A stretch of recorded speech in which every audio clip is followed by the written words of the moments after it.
If your enemy is hungry, feed him. If he is thirsty, give him something to drink.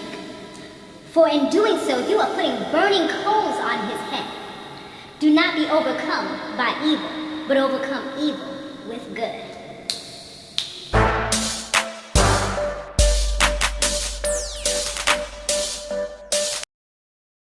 Samore Love bugs, you have now tuned in to my haves and have-nots recap.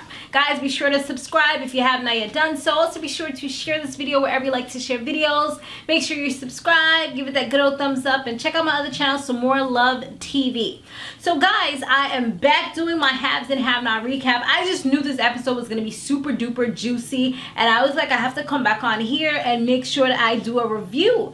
I'm about to take a few, maybe like 2 weeks off, so you're not going to see any reviews tomorrow because I have a lot of things I got to take care of. So no Mob Wives tomorrow and no reviews next week.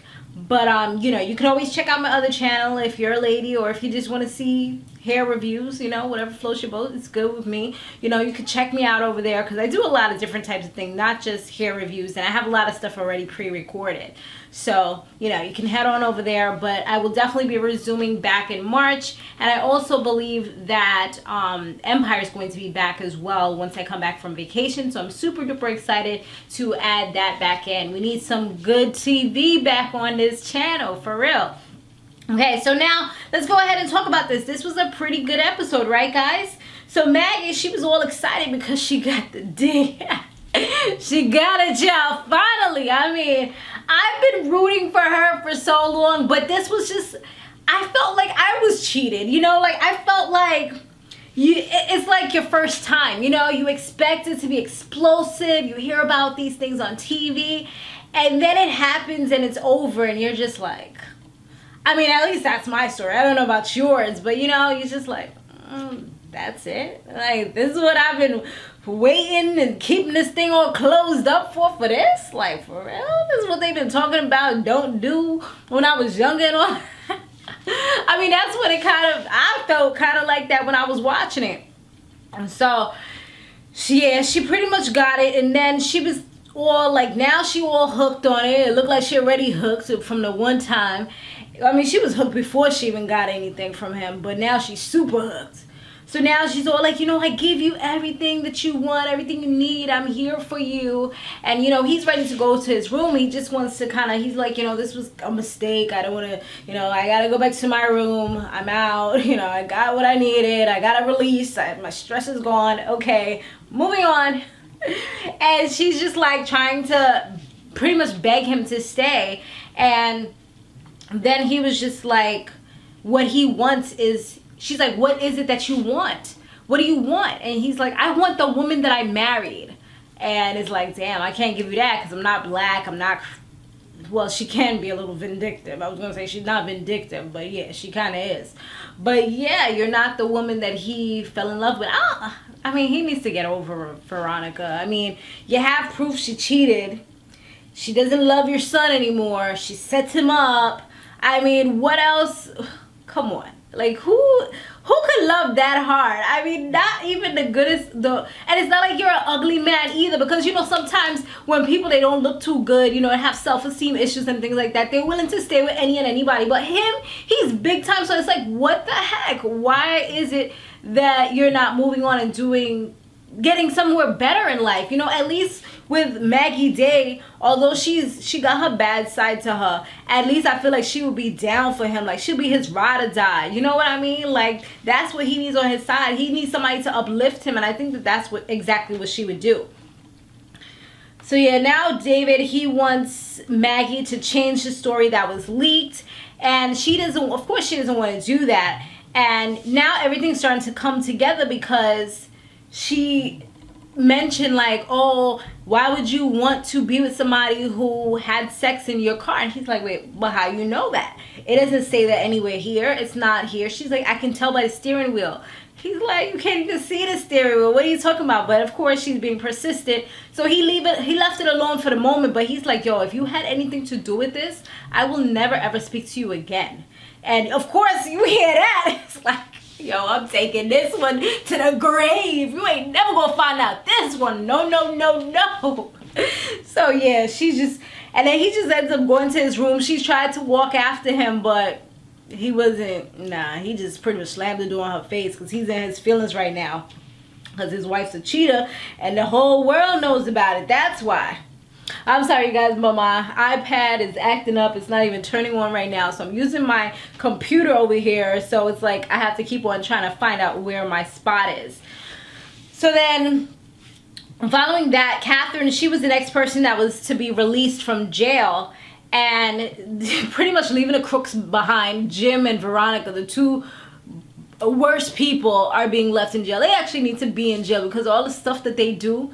She committed arson, he murders people, gets hits put out on people, hires prostitutes, your son's a crackhead. I mean, it's a little bit of everything between those two. Like, I feel like those two are the most corrupt people out of this whole show. So yeah, they get left in jail. And of course, Catherine, being the good person that she is, she still tries to get her husband out. She tries to get Veronica out, but no judge wants to touch this with a 10-foot rod. They don't want to like even go next to it because of all the bad press associated with it. So finally she calls up one of her lawyer friends, and I guess they said that they're going to help her to get them out. And come to find out, David has said that he doesn't even want Veronica to get out. That's what one of the judges actually told her. And she's like, what? Why would he say that? Did you not read the paper? I mean, I would say that too. Leave her behind up in there to rot. But I'm surprised that he said that because, you know, the way he is like, oh, lovey-dovey, it's like I'm surprised that he would actually like leave her in jail. I guess he's trying to teach her a little bit more of a lesson. So Candace, she ends up meeting with that girl that Benny had gotten the car from. That I think it was the same car that he gave his mom. So it was all a setup, and now everything is coming to light. That's what they say, right? Didn't Tyler Perry have a play like that? What goes on in the dark shall come to light. I believe that was a play. I didn't get to see it, but it was probably good because I seen one or two of his plays before, and they were actually pretty good. And I've seen them. If I didn't see them in person, then I've seen them on TV. But back to this.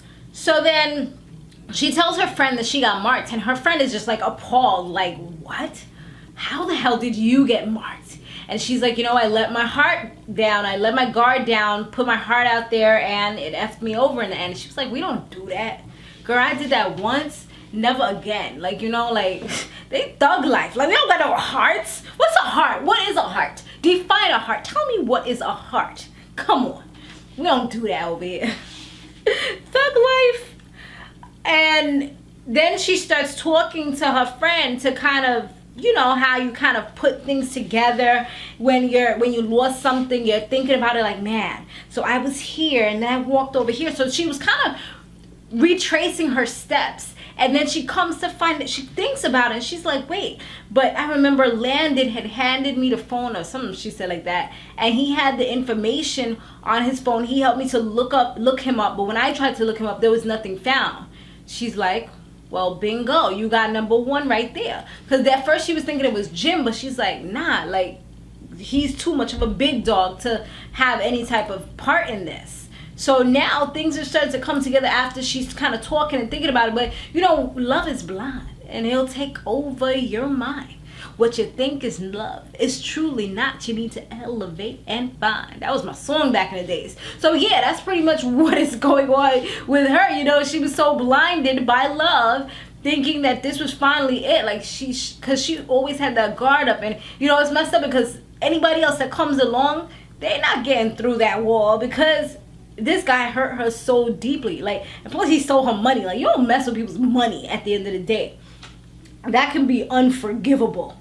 I've seen families go down all because of money. Now, David, he goes to the tow business, and we know who I'm talking about, Ben's toll business that he has, and luckily his friend was there. I think his friend's name is Mitch. He was there, you know, like doing his thing, and David's like, oh, my name is David, and I want to see Ben. And he was like, well, he's not here. And you know, that was a real friend, because he didn't really give out too much information. He was smart about it, because like this man coming all suited up like he the IRS or something, asking for this guy. Like, nah, I'm not going to even give out too much information. He was like, here's the card, you can give him a call, set up an appointment, here you go. I was like, yes, Mitch, this is what you do. You don't tell nobody somebody else's whereabouts. You don't give them too much information. So depending on who it was, I probably wouldn't, just because it's a business, okay, you can give the card. But normally I wouldn't even give out the phone number. Like, you won't have to go Google it or something. Better watch some Catfish and find out how to do it or something.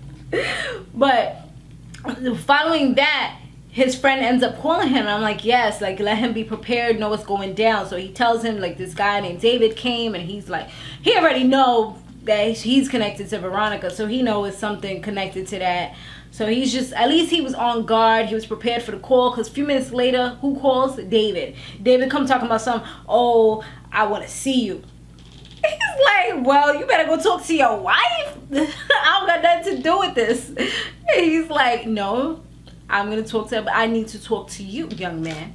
He's like, well, I already told you that you're not going to talk to me, so go talk to her. I'm like, David trying to be gangster all of a sudden too. You need to go check your wife at the end of the day, and not somebody else. Like, you know, I see that you trying to do the man to man. Nah, you need to go check her. You can't even check her, but you want to check other people. Like, don't try to boss up all in a sudden.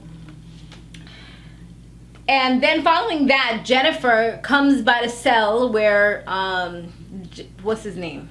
Freaking Jim, where Jim and Veronica are, and she kind of ruffles Veronica's feathers just a little bit. Like, you know, Maggie Day and David are sleeping together, because you know that's what she thinks. I mean, she's kind of right about now, but she's kind of assuming, but now she's actually right. So she was like, you know who bailed him out, right? Who came and got him? Yeah, it was her. And you know who he went to the hotel with, right?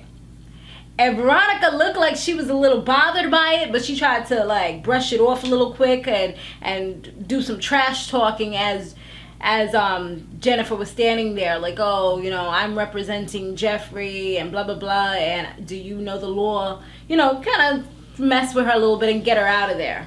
But you could tell that she was feeling some type of way about those little allegations that were put forth. Wyatt, he had sex with a prostitute, and he's there naked as he born, right there on the couch for anybody to come and see him. And Hannah, she's still doing what she got to do. I don't know what planet Hannah lives on. I guess she, with everything that's been happening with the grandbaby, I guess she hasn't been able to actually like look at the news. I mean, me personally, I probably would have been the same boat, because I don't really watch the news either. But I mean, that's your bosses. You would want to know where they are, why they're not there. You know, both of them aren't there. And I would think that they would normally call her and tell her like, oh, I have a meeting today or whatever. So yeah, they both weren't there, and it was just him. So she ended up throwing water on him, get him up. He was trying to be a little sassy, be naked, and she's just like, yo, put on some clothes. And then he was trying to call her stupid and just like really disrespect her. But she had to put the black mama type of, give him that look. I will slap the living daylights out of you. Don't even play with me, boy. You know, she gave him that good old like stern warning. Don't make me have to say this again, because it's going to be a problem type of thing. You know, that Medea, I'll whoop your behind type of speech she gave him real quick. So then when that happened, he seemed like he kind of paused up, like he was being a little sassy, but he kind of watched himself and didn't say certain things, because he knew like, okay, maybe she's not playing. Maybe she is a little crazy. I'm not going to mess with her. Maybe I could get away with this with my dad and mom. But this lady, I don't know. She doesn't really have anything to lose. So he chills out a little bit. But he does, like an idiot, he reveals that he tells her that she's not the brightest person to be still living under those conditions or to be working for them. She's like, why? And he's like, you know why. You know what I did. You remember that day? And she's just like, nah, I didn't have any proof, so I give people the benefit of the doubt, because no one ever said anything. So then he ends up pretty much revealing it, and she's like, you know what, I'm sorry for what's about to happen to you. You know, and he looked like he was a little bit scared. Like, this woman gonna put some voodoo on me or something. She got this Obio woman about to put some spells on me or something. He looked like he was like a little bit nervous right quick when she was saying that. She's like, God's gonna take care of you. You are gonna reap what you sow, honey. So you better be careful.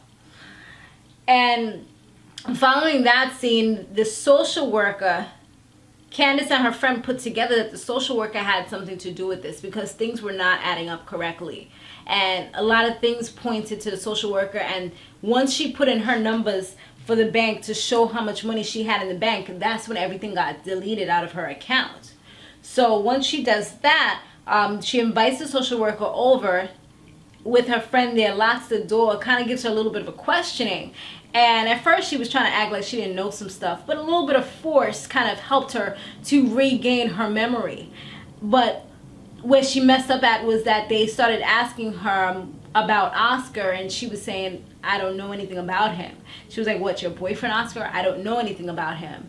And that's when they pretty much lay the beat down on her. But to me, she was kind of convincing. I'm kind of wondering, like, does she really not know anything? I mean, maybe she could just be fooling me, because I mean, I'm kind of like Hannah. I try to give people the benefit of the doubt, but when you show me differently from what I hoped and wanted to believe was what was within you, then yeah, it's a problem. But Candace and them, they just like, nah, we don't care about no, I don't know him, oh, la la la. Nah, you do. Like, we think you do, so you do, type of thing. Alright guys, but that's pretty much it. I will see you guys on the next one. Well, not the next one, but soon. Hopefully I'll be able to do another review before the actual season finale, but I have a feeling it's probably coming up soon, but I could be wrong. Alright guys, thanks for watching. Be sure to stay fabulous, live free, and soar limitless. I'll see you in the next one. Later.